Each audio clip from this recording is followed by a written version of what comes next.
Ya, terima kasih Anda masih bersama kami. Saudara, meski sebagian warga yang menderita keracunan massal sudah dipulangkan, namun pihak Puskesmas dan Dinas Kesehatan Surabaya terus memantau kondisi kesehatan mereka. Beberapa warga masih mengalami diare dan mual meski tidak separah sebelumnya.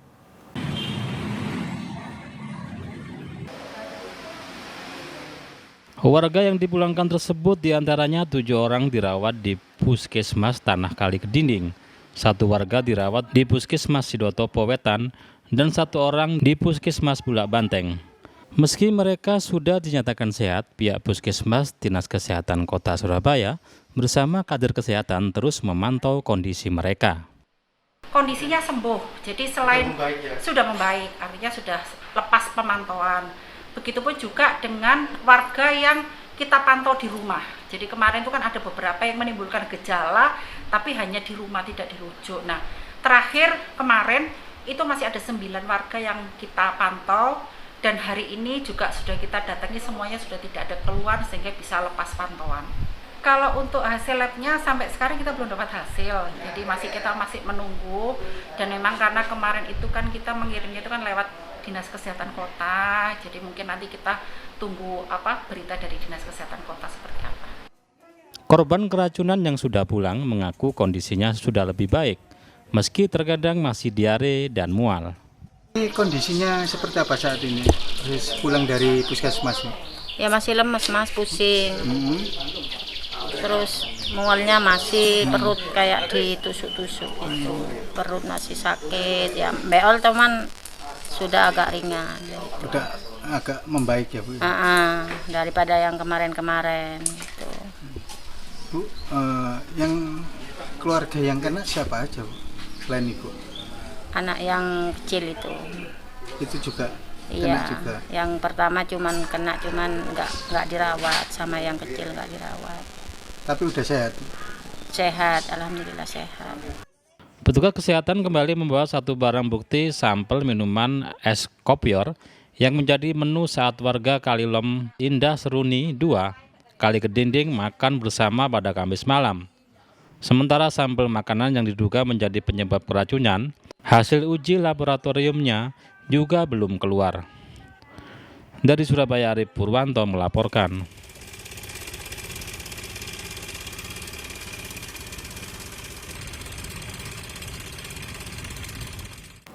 Saudara, sesosok jasad bocah laki-laki ditemukan mengapung dengan posisi tengkurap di Sungai Kecamatan Megaluh, Jombang. Jenazah bocah tersebut hanya mengenakan celana pendek tanpa identitas apapun. Penemuan jasad bocah laki-laki di Sungai Desa Gongseng, Kecamatan Megaluh, Kabupaten Jombang menggegerkan warga. Jenazah tersebut tengkurap dan mengapung di sungai yang dangkal dan tidak berarus deras. Warga bersama polisi dan tim SAR mengevakuasi korban, kemudian membawanya ke kamar jenazah RSUD Jombang untuk diotopsi. Jasad pertama kali ditemukan oleh seorang petani yang hendak mengairi sawahnya. Saat itu korban hanya mengenakan celana pendek. Pas ini mau lihat sawah, ya. Saya nggak tahu, saya lihat ke arah kiri kok ada itu. Saya bilang orang ngarit mau tadi. Waktu ditemukan kondisinya gimana Pak? Tengkurap. Ya. Pakai baju warna apa? Usianya sekitar berapa Pak? Sekitar 4 tahunan. Kelas 4, 10 tahunan. Berdasarkan penelusuran petugas BPBD Jombang dan tim SAR, diketahui korban adalah Rafael Ardranto, asal Desa Ngampel, Kecamatan Papar, Kabupaten Kediri. Korban dinyatakan hilang sejak Sabtu 1 Juli saat mandi di sungai bersama 7 temannya. Dwi Mujarso melaporkan dari Jombang.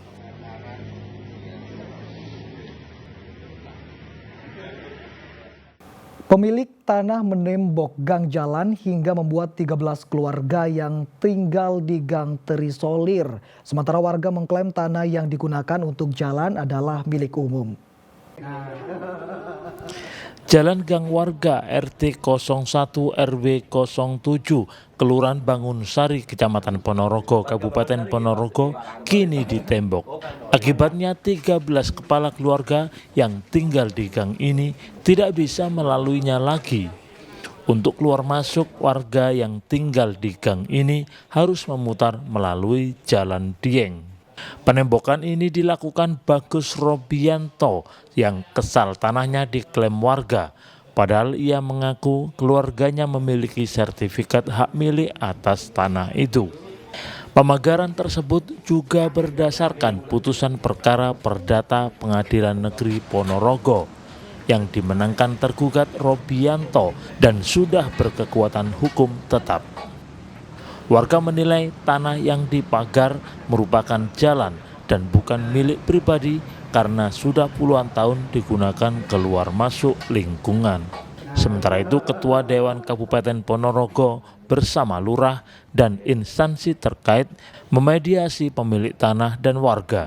Persoalan ini akan diselesaikan secara kekeluargaan. Kita ke informasi ringan saudara. Tempat wisata Silowo di Kabupaten Tuban menyuguhkan pesona alam yang berbeda. Selain bisa berenang, pengunjung juga bisa bermain kano di bawah pohon sagu yang rindang dan sejuk. Penasaran seperti apa? Berikut liputannya untuk Anda.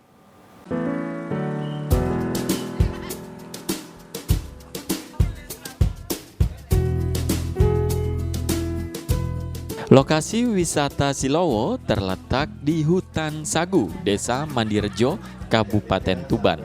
Tempat wisata yang dekat dengan kota Tuban ini menyuguhkan pemandangan hutan sagu yang rindang nan sejuk. Tak hanya berenang, pengunjung juga bisa bermain kano di sepanjang aliran sungai. Selain tempatnya yang sejuk, air di wisata Silowo ini sangat jernih dan segar. Ini menjadi jujukan wisatawan dari berbagai daerah, mulai dari Sidoarjo, Bojonegoro, hingga Rembang, Jawa Tengah. Linda, wisatawan asal Mojokerto mengatakan, ia senang ke wisata Silowo karena tertarik bermain olahraga air.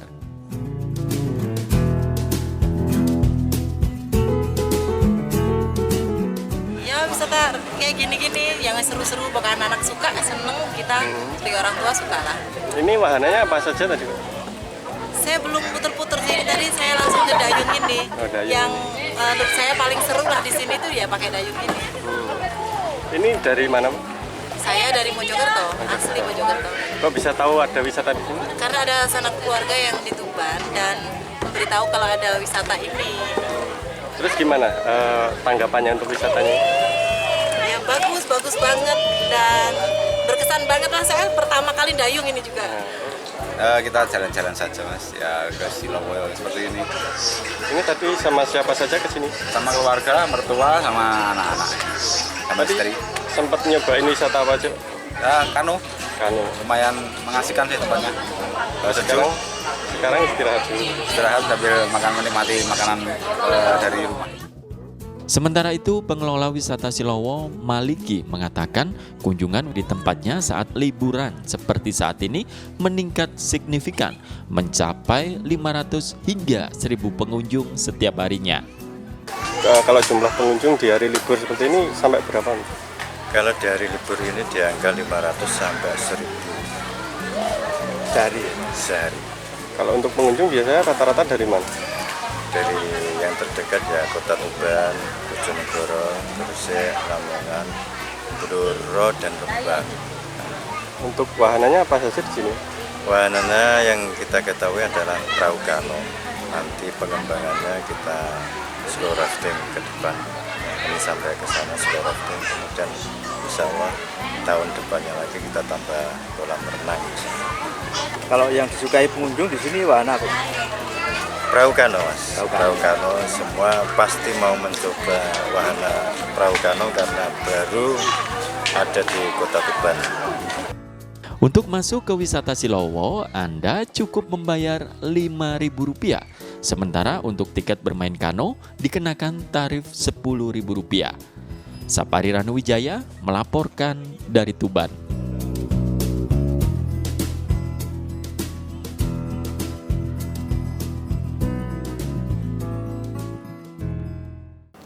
Musim ibadah haji 2023 membawa berkah bagi pedagang souvenir dan aneka oleh-oleh haji di Jalan Selompretan, Surabaya. Sejak musim pelaksanaan ibadah haji, sentra oleh-oleh haji di kawasan Surabaya Utara itu tak pernah sepi pembeli, hingga omzet pedagang naik hingga 80%. Sentra oleh-oleh haji di Jalan Selompretan, Surabaya ini juga biasa dikenal dengan nama Pasar Bong. Sejak sebulan terakhir, pasar ini tak pernah sepi dari pembeli yang berburu kelengkapan dan pernik khas Timur Tengah yang biasa dijadikan oleh-oleh haji. Mulai dari perlengkapan ibadah seperti sajadah, tasbih, parfum hingga makanan dan minuman khas Timur Tengah. Bahkan air zam-zam hingga satu set teko dan cangkir khas Timur Tengah. Salah satu pedagang, Rusmawati, mengatakan mereka mulai banjir pesanan sejak pelaksanaan haji dimulai. Sebagian besar pernak-pernik dan oleh-oleh haji didatangkan dari Timur Tengah. Nah, kalau yang paketan itu apa aja nih Pak isinya nih? Air zam-zam, kurma, coklat, kismis, jagung. Sehari berapa Mi dapat orderan dari sana? Enggak mesti kadang-kadang 300, 1000. Iya. Ada aja setiap hari yang masuk ya? Alhamdulillah ada. 300 sampai 1000 ya Mi kalau Iya. Ibu pembeli sebagai pembeli apa gimana harganya Bu? Miring apa gimana? Iya, agak miring. Agak miring Bu. lebih murah dibandingkan yang lain ya Bu ya. Dan lebih lengkap ya ini. Iya. Dan di sini juga terkenal oleh-oleh hajinya di sini ya. Di sini. Dari mana sih Bu? Situ toko sekolahan. Oh, Jotopo. Sementara tingginya animo masyarakat membuat omset pedagang meningkat hingga 80% jika dibandingkan dengan hari biasanya. Slamet Riyadi melaporkan dari Surabaya. Ya, saudara, masa liburan sekolah dan cuti bersama, wisata Surabaya naik zoo atau kebun binatang Surabaya KBS Malam ramai dikunjungi. Wisatawan disuguhkan sejumlah wahana menarik yang berbeda dari wisata KBS saat siang hari.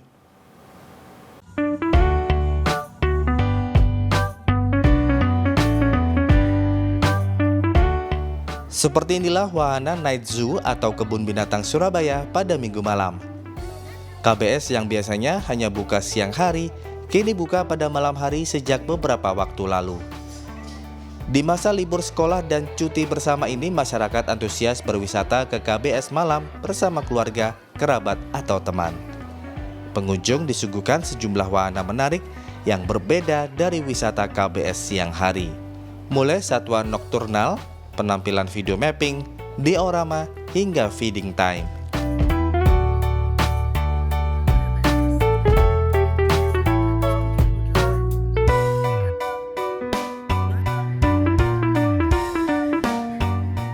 Wisatawan yang berkunjung tidak hanya datang dari kota Surabaya, namun juga dari luar kota. Mereka mengaku penasaran dengan wahana baru ini. Setelah menikmati wisata KBS malam, pengunjung merasa puas. Meski harga tiket masuk lebih mahal dari siang hari. Liburan ya sama anak-anak, ini saya kerja di Jakarta, jadi musim liburan mumpung ini ke Surabaya Next Zoo, dan ini merupakan inovasi terbaru dari kebun binatang ya. Sebelumnya kan kita siang hari, ini malam hari, jadi memang pengembangan yang bagus di Surabaya. Dan ini lumayan ramai sih, tadi saya lihat antusiasnya teman-teman yang berkunjung juga sangat banyak. Kalau Bonbin kan biasanya bukanya siang, terus dia membuat inovasi baru, adanya jam malam. Jadi kita bisa melihat hewan-hewan nokturnal yang ada di sini. Terus waktu malam hari kan beda banget, nuansanya juga beda, terus ya suasana ke hati, ke pikiran, bisa rileks, bisa apa, terus sampai gitu di luar jam kerja, jadi bisa ke sini, bisa main-main, bisa bawa anak-anak. Artinya baru kali ini ya? Baru kali ini, yang malam baru kali ini. Masa libur sekolah dan cuti bersama ini, jumlah pengunjung Surabaya Night Zoo memang naik 2 kali lipat dari biasanya. Kalau kali ini kita sudah mencapai 300 orang. Kalau kemarin kita sudah tahu lah peserta undangannya sekian banyaknya gitu. Tapi sekarang sudah 2 kali lipat dari yang kemarin. Artinya lebih banyak ya? Iya, lebih banyak dari yang kemarin. Pertama bisa saja faktor karena liburan, kedua antusiasme penasaran para pengunjung itu besar.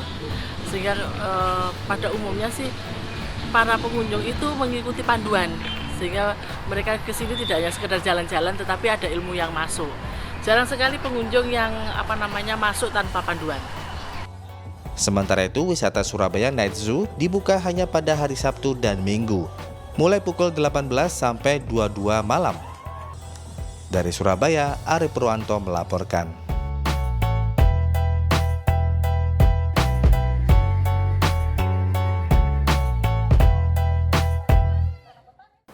Ya, saudara, informasi tadi sekaligus mengakhiri kebersamaan kita di Liputan 6 SCTV dari Jawa Timur hari ini.